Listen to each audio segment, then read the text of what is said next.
The Holocaust took place in the Western society, in the midst of Europe, in the modern era, at the hands of people who were living together for generations, who later became murderers, bystanders, and rescuers. Because of this humanistic, universal aspect of the Holocaust, it should be relevant to every person in every society. From an educational point of view, we start with the bystanders before we start with the perpetrators. The bystander represents the majority of people during the Holocaust as today.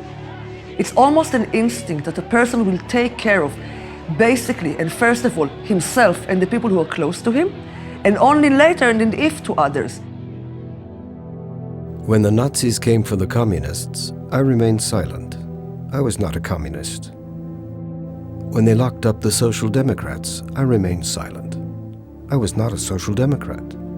When they came for the trade unionists, I did not speak out. I was not a trade unionist. When they came for the Jews, I remained silent. I wasn't a Jew. When they came for me, there was no one left to speak out.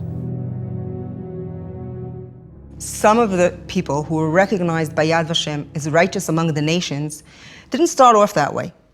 Ultimately, they were bystanders, but at some point they made a choice. A good example is Jan Javinsky. He was the director of the zoo, and he made a choice to use the cages of the animals to hide Jews. He said, I didn't save their life because they were Jewish. I saved their lives because they were human beings. I simply fulfilled my human duty. When we deal with the perpetrators, the Germans and the people who helped them, we have to keep in mind that these are people who are performing the evil of most evils. But we also, as educators, have to ask ourselves the question, were there ordinary people? Or were there some kind of monsters who emerged from nowhere? Of course, the answer will be that they were ordinary people. In order to teach this subject in class, we recommend students to read autobiographies and testimonies of German perpetrators. By reading these German perpetrators' autobiographies, they will get to know, for example, the reasons that perpetrators are saying why they became. Some of them will say it was a necessity of the time. Some will say it was ideological perspective. Some will say that it was peer pressure that made them join these elite units or other units and murder the Jews.